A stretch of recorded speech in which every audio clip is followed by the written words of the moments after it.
Okay, good morning. It's December 27th. I'm creating one of these little update videos that I'll do for each race in the upcoming year. Let me share my screen here so we get to that. And here we go.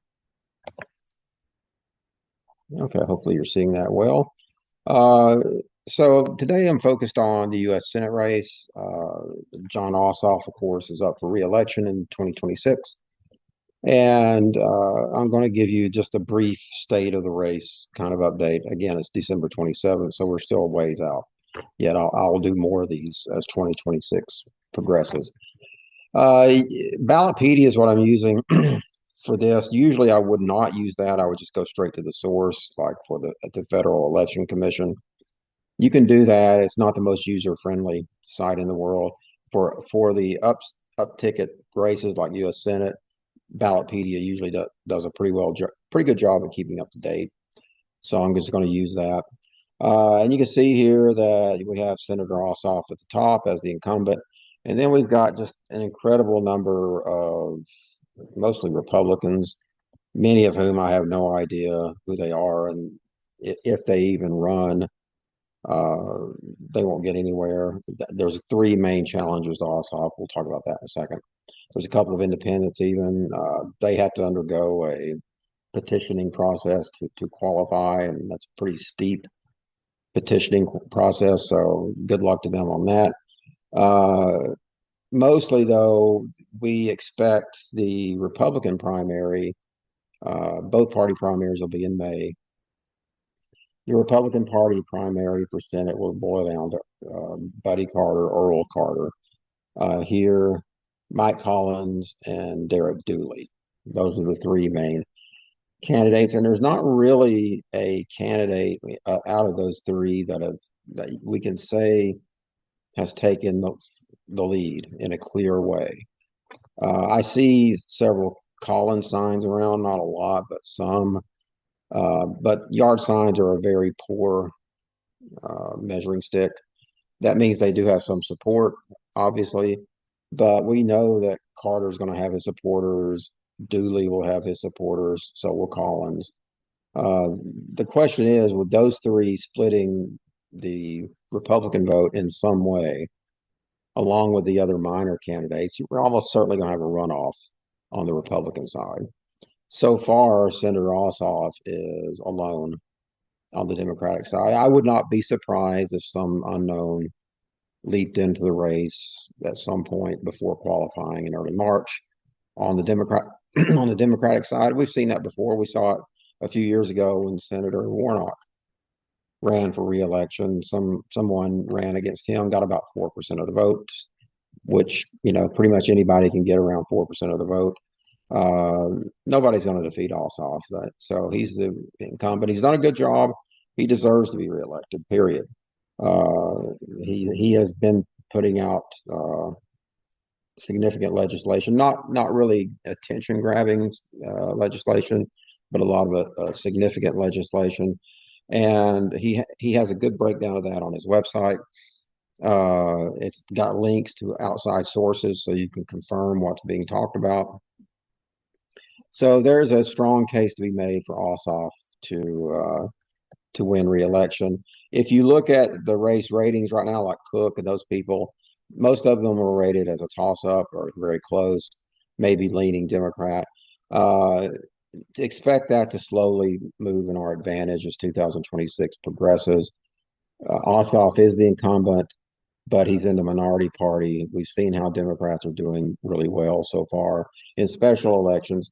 Now, we won't do as well percentage-wise in a bigger regular election because there's more people and it's just harder to move the needle that far like we've been seeing. But we can expect Ossoff will do quite well if he wins the northern suburbs of Atlanta, which often can go Republican just as easily as they can go Democratic. But if he wins those, then he's going to win. And I think he's got a good case to make there. So all we have to do on our side is just continue to support him as best we can. The problem with the Republican side is these three guys who are the forerunner. This is Buddy Carter.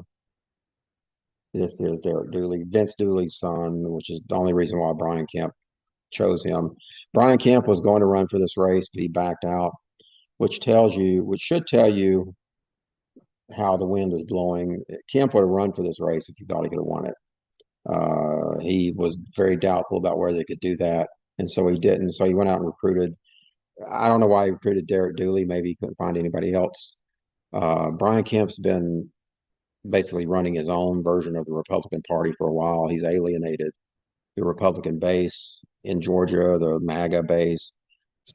So he's not in favor of them. He's now a lame duck governor. So he may be losing his influence, whatever influence he had. So he's got Derek Dooley, and then we have Mike Collins, who is a congressman from Georgia. And so is Buddy Carter, by the way. So those are the three main candidates for the Republicans. And again, there's no clear front runner as we speak. Uh, that may change. I think if I had to pick one of the three, probably Collins might be the one I would favor a little bit at this point, but we'll have to wait and see. I don't think that either any one of these three will ultimately beat John Ossoff, but that's just my opinion. And Ossoff is doing great on fundraising. He's in a very good position with where the political winds are blowing. He's got significant legislation to run on, so he's in good shape. And so let's hope we'll keep it that way. Uh, and you can support him certainly by donating to his campaign. You can see, I'll go to his website, electjohn.com, and just look it over. Look over the page about where it talks about John Ossoff, and you can go down. There's links to fund to donate there. There's a video. This is the stuff that I think I would focus the most. We'll be posting this on our social media platforms. The things that he's actually done, which for a first-term senator is pretty significant. First-term senators don't usually do a lot because they're still trying to build up their seniority and their connections. But he's done quite a bit, and so he has something to run on, and we should be thankful for that. And the problem with the Republicans is they have to try and run in this environment where Trump is becoming more and more unpopular, and yet they have to seek Trump's approval to win. So Trump pointing his finger at one of these three guys and saying, yeah, him, might actually push that guy over to win the primary. But then how's that going to play on the general election? Probably not very good.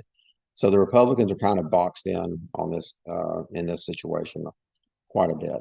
So I would think that's the summary of the race, about 11 months out here, 10 and a half months, whatever. Ossoff is in good shape. It's a close race. It's going to be a close race, as most statewide races in Georgia are. We don't expect a blowout like we had in the PSC back in November. Ossoff, if he wins, will probably win with something like 50 to 55% of the vote, somewhere in there. If he got 55, that'd be great. That would be a kind of a blowout, but I would say 50, 55, 52, 53, somewhere in there. That's what we're probably looking at. But we can't take that for granted. It's going to be close, as most of them are. And I will continue to give you updates as things progress. And thanks for watching.